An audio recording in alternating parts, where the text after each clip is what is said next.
Bienvenue à l'abbaye de Notre-Dame du Val-d'Igny. Si nous sommes ici et pas ailleurs, c'est pour vous raconter l'histoire de ce domaine créé il y a presque 900 ans par les moines de Clairvaux.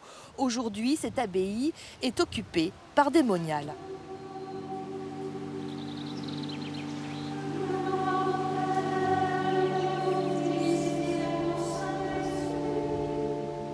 Voilà, nous nous trouvons dans ce qui reste de l'église du XIIIe siècle.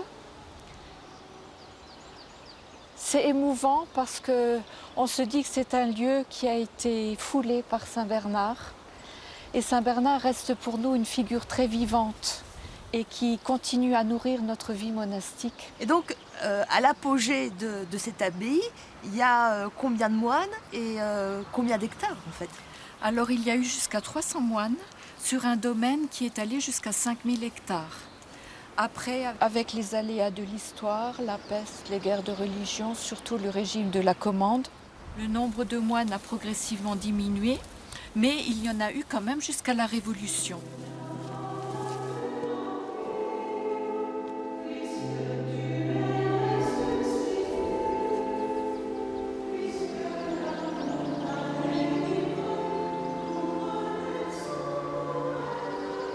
Donc après la Révolution, qu'est-ce qui se passe? Oui, en 1876, ce sont des moines de l'abbaye de Sainte-Marie du Désert au diocèse de Toulouse qui viennent occuper les lieux. Alors, les moines sont restés jusqu'à la guerre de 1914-18.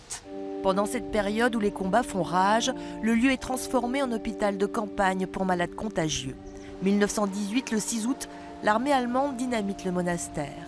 Il est reconstruit avec les dommages de guerre sur le modèle d'un ancien monastère cistercien. L'abbé général de l'ordre, Augustin Marre, voyant que la communauté ne pourrait pas être reprise par des frères, il offrit Igny.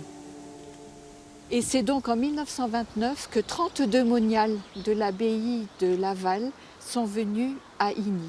Et depuis, ce sont des moniales.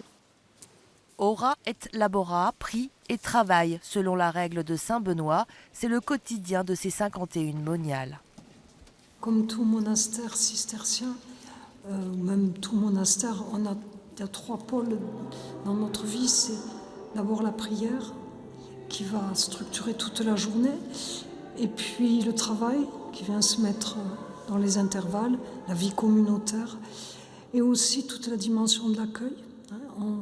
Il y a beaucoup de personnes qui passent par ici, pas toujours en quête de Dieu, mais finalement, je crois qu'elles l'y trouvent, même si elles ne savent pas mettre le nom dessus, parce que il y a des touristes, des randonneurs, mais toujours les gens disent combien ils sont sensibles au calme, à la paix qui se dégage du lieu.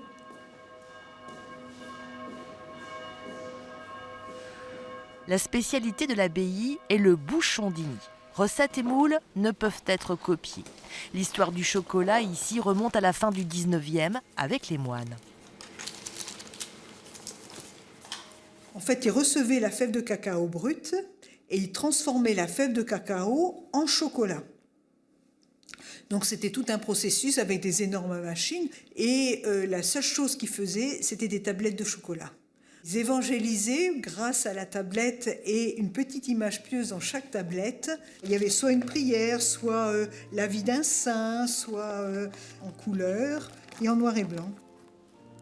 Pour quelle raison vous renouez avec la chocolaterie? Alors c'est le hasard, c'est quoi? Ah oui, c'est vraiment la providence, puisqu'on a commencé d'abord, je vous ai dit tout à l'heure, par des bonbons, voilà, des sucreries, en fait, la confiserie.